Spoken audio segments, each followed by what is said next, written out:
By Sri Lanka's best internet package for online learning and online working with many amazing offers. Call 1212 for more information. Sri Lanka Telecom. ලෙන්ගතුකම වැඩි කරගන්න ලව්ජු රුපියල් 50ට අඩු කළා. මාමේ එන්න අපිට එකක් බොමු.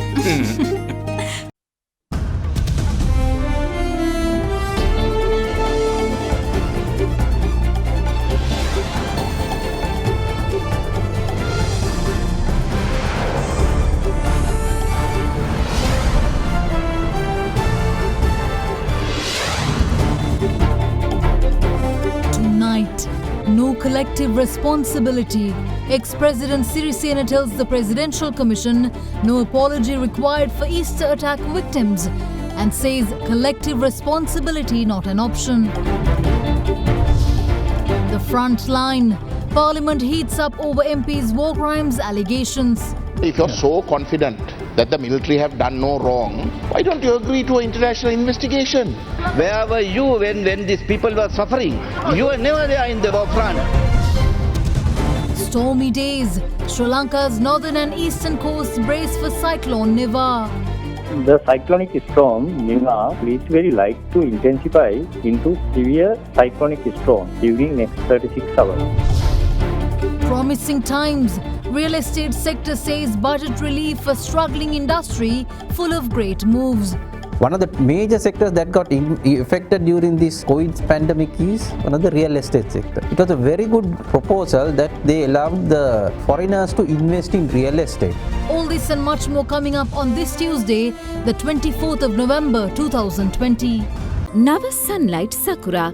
Then දිකුකල් පවතින sakura මල් සුවඳින්. From AdaDerana, this is AdaDerana First at 9. Live from Studio 24 in Colombo.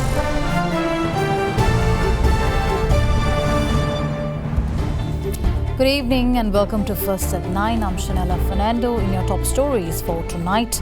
During his cross-examination at the Presidential Commission of Inquiry investigating the Easter Sunday attacks today, former President Maithripala Sirisena rejected calls for an official apology to the victims of the terror attacks. The ex-head of state also stated that he was not prepared to accept collective responsibility, as has been suggested by former Prime Minister Ranil Wickremesinghe and former Defence Secretary Hemasiri Fernando during their earlier testimonies at the Commission. Former President Maithripala Sirisena arrived at the Presidential Commission investigating the Easter Sunday attacks for the 7th day, where he was cross-examined by lawyers representing the other respondents. At the outset, President's Counsel Shamil Perera, representing the Archbishop of Colombo, played a recording of an interview given by the former president to BBC Sinhala on 17 June 2020 in the aftermath of the terror attacks. Following this, the President's Council questioned the ex-president. Former Defence Secretary Hemasiri Fernando and former Prime Minister Ranil Wickremesinghe have stated before this commission that the responsibility for the attacks should be accepted collectively. Are you prepared to do so? To this, the former president replied, I am not prepared to do so. The President's Council then stated, you stated in this interview that you were not prepared to apologize to the victims of this attack. I would like to suggest that you apologize on behalf of the Catholic community I represent. In response, the witness stated, I have expressed my regrets on several occasions. The Cardinal is someone I had friendly ties with during my presidency. I have done a great service for the Catholic people. I had an argument with the journalist who interviewed me. He questioned me as if I was facing a court of law. I told him not to telecast the interview as well, but they edited it completely. They left out all the important things I said. The President's Council then asked the former head of state whether he was able to submit medical records confirming his treatment at a hospital in Singapore the day before and on the day of the terror attack. After confirming his ability to do so, the former president then submitted a file containing 13 pages of medical records. Following this, he then made a special request of the commission, saying, a person's medical records are considered personal and confidential. I therefore respectfully request that the medical reports be studied only by the members of the commission. I request that the commission does not allow any legal representatives or other parties to read them. After considering the request, the commission chairman informed all parties that the records would only be studied by the commission's members. With that, President's Counsel Anura Maddegoda, who appeared for former IGP Pujit Jayasundara, told the commission, I do not need to know the contents of those medical records. However, I believe that the dates and times of the relevant medical records would be extremely helpful in my cross-examination. Therefore, I respectfully request that you reveal this to us. After considering the request, the commission chairman stated that only the commission would be allowed to examine the records. Following this, President's counsel Maddegoda commenced his cross-examination of the former president by asking him, wasn't your decision to ban the IGP, who is a permanent member of the National Security Council, from attending council meetings after October 2018 in contravention of the country's legal provisions? The former president replied, even though the law books and gazettes say such things, as a practice I will not invite anyone I have such problems with or do not trust to such meetings. The president can invite those he believes to be trustworthy at his sole discretion. That is why I summoned a senior DIG to the National Security Council instead of IGP Pujit Jasundara. The President's Council then challenged the former president by saying, if that is the case, can you show me which gazette notification gives the president the powers to do so at his discretion? The ex-president replied, there may not be such a gazette. However, if I do not trust someone, I will not include them in my meetings. I sacked the Prime Minister because I did not trust him. I even reshuffled the entire cabinet due to issues of mistrust. The President's Council replied, although you did such a thing, the Supreme Court ruled that it was illegal. Do you also mean to say that just because you are the head of the country, you automatically transcend the country's laws, the constitution, and all gazette notifications? The former head of state replied, that is not what I am saying. Sometimes governance must be done outside of the rules set out by laws. The President's Council then challenged the witness, saying, I believe that you sidelined my client from the National Security Council because he informed the Police Commission after sacking a chief inspector of the CID on your instructions. The former president then replied, I deny that there was any animosity between us. I worked with him on very cordial terms. Following this, the President's Council added, despite what you say, I still believe that you removed the former IGP from the National Security Council based on very infantile reasons. To this, the ex-head of state replied, I deny that. How could a person who makes decisions based on infantile reasons become the president? Safeguard hand sanitizer නවතම නිෂ්පාදන පෙළ නීරෝගිමත් දිවියකට ලංකාවේ පළමු වරට හඳුන්වා දෙන Maliban වෙජි cracker Crunchy Veggie. In its second day of the third reading of the Budget Proposal 2021, expenditure heads of 4 ministries, including the State Ministry of Provincial Councils and Local Government Affairs, were taken up today for debate. During today's debate, a heated exchange erupted over allegations of war crimes, with Ahila Ilange Tamil Congress representative Gajendra Kumar Ponnambalam pointing fingers at the government for not facing an international tribunal on war crimes. දෙමළ ජනතාව ගැන ඔවුන්ගේ මානසිකම් ගැන කතා කරන මේ දෙමළ මන්ත්‍රීවරු කිසි දෙනෙක් අපි යුද්ධ කාලේ අපි දැක්කේ නැහැ. ඔවුන් හිටියේ කොළඹ සුකෝබ් ගෙවල් වල ඇඳවල් යට. Honorable Minister, if you're so confident that the military have done no wrong, why don't you agree to an international investigation? Why are you so frightened? Prove yourselves. That's what we are asking. Why are you shying away? What are you afraid of? Honorable member, you don't know. There have been 6 renowned world war crimes experts attached to the Parnagama Commission. All the 6 have said that there's no war crime committed. Where were you when these people were suffering? You were never there in the war front. Honorable Minister, I was actually here during the last days of the war. In fact, I was in touch with Basil Rajapaksa in order to save the lives of innocent people that you all eventually killed. Where were you when Prabhakaran was keeping 300,000 innocent Tamils as a human shield? Where were you? Have you done anything to stop that? Stop having a human shield by Prabhakaran. You didn't do anything. A 2-member bench of the Court of Appeals today dismissed summons issued in 2019 by the Jaffna Magistrates Court for President Gotabaya Rajapaksa to appear before it. The bench ruled that according to the Constitution, the President enjoys immunity from civil or criminal proceedings and thus cannot be compelled to attend court through summons. A judge bench comprising Appeals Court President AHMD Nawaz and Justice Sobhita Rajakaruna issued a writ order today, quashing summons issued by the Jaffna Magistrates Court for President Gotabaya Rajapaksa to appear before it last year. The summons were issued during the President's tenure as Defence Secretary with regard to habeas corpus petition filed over the disappearance of 2 human rights activists Lalit Kumar Veeraraj and Kugan Muruganathan. However, a writ petition had been filed subsequently, informing the court of his inability to appear before it, citing security reasons.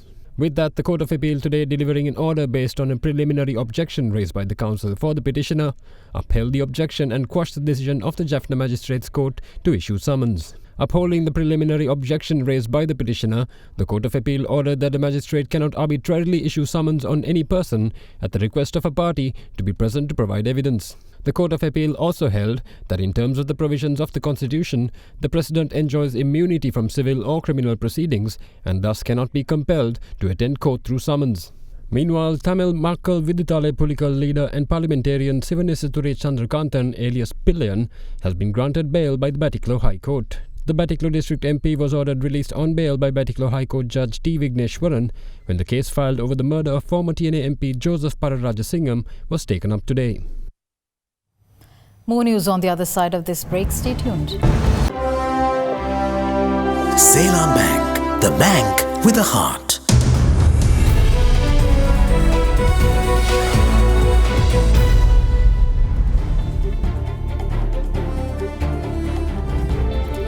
Welcome back in your business news. The government's budget 2021 has drawn praise from the real estate sector for the relief measures proposed in efforts to salvage the sector. Speaking to First at 9 Group CEO of Saskin Property Developers Private Limited, Adrian Pereira applauded the government's move to exempt businesses from taxes in trying times and in turn paving the way to generate more income. Pereira says that by giving priority to the resuscitation of local industries, the new budget justifies its status as a growth and investment-oriented budget.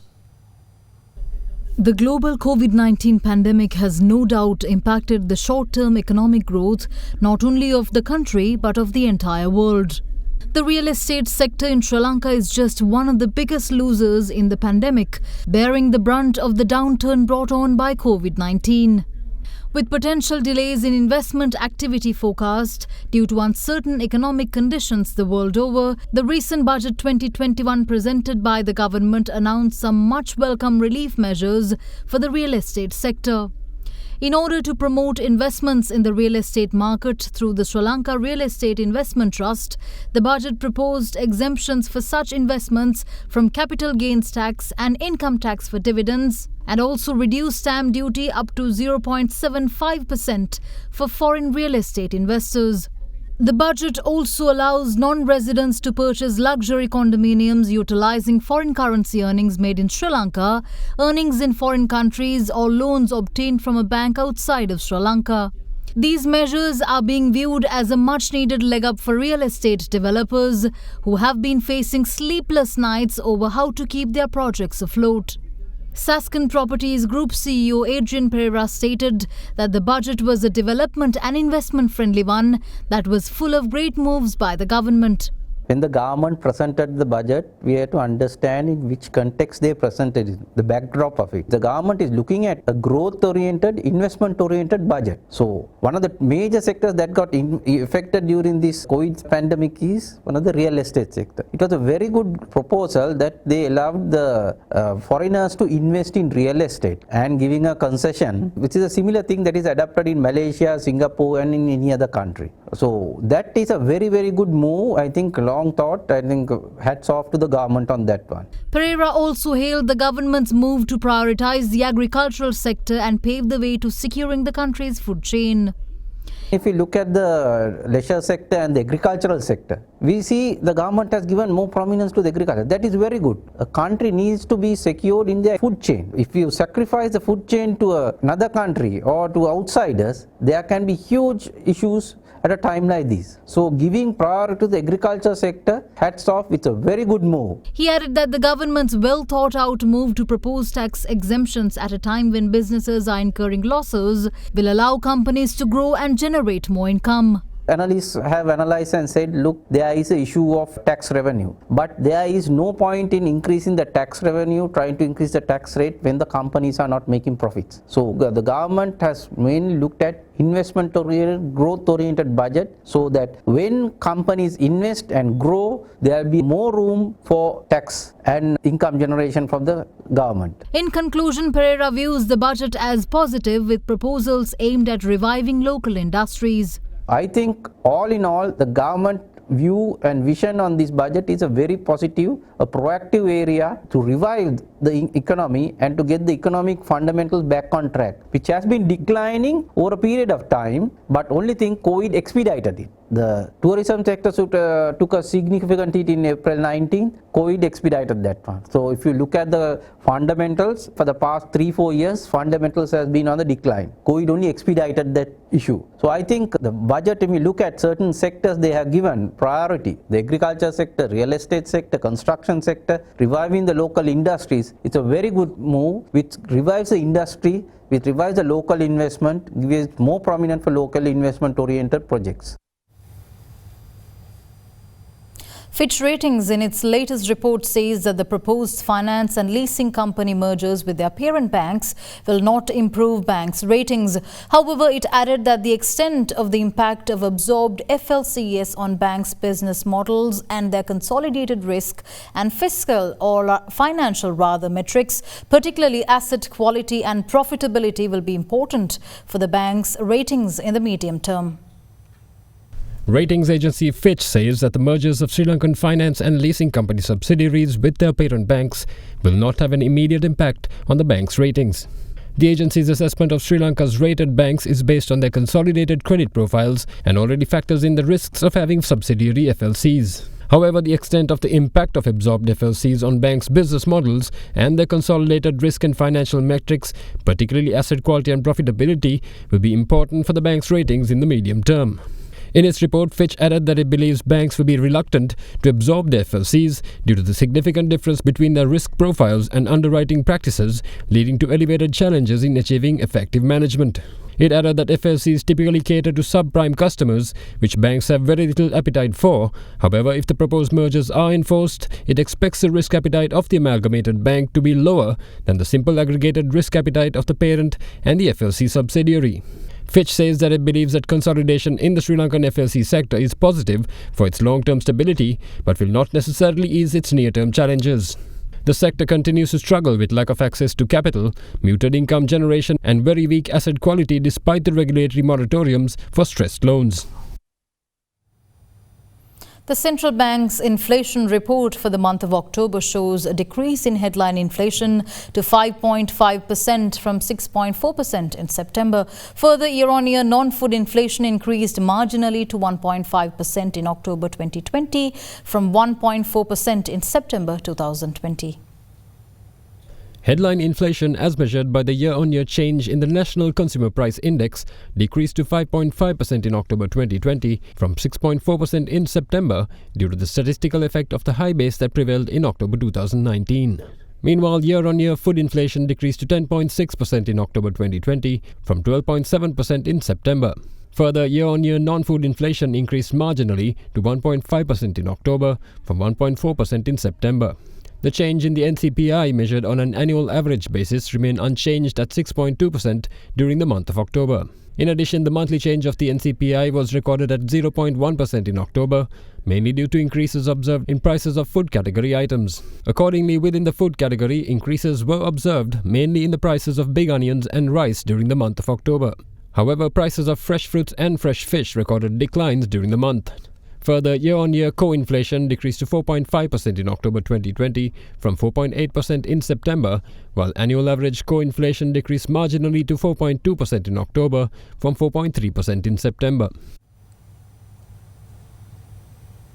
Stocks gained 0.26% today, with the all-share price index gaining 0.26% and the S&P SL20 index of more liquid stocks gaining 0.63%. Here's a brief report on today's market performance.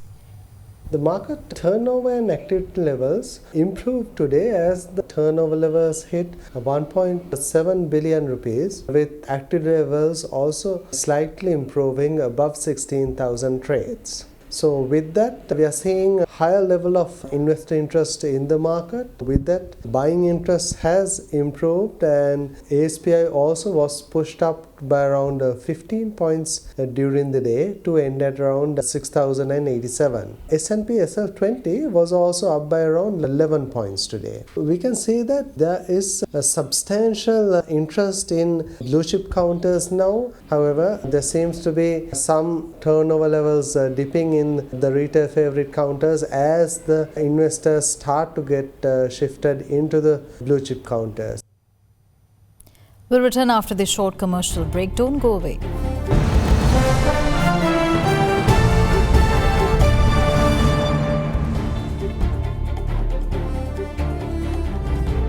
Welcome back. In more news, the Department of Meteorology says that cyclonic storm Neva can lead to changes in the weather conditions in the northern and eastern provinces and warned the public to stay vigilant.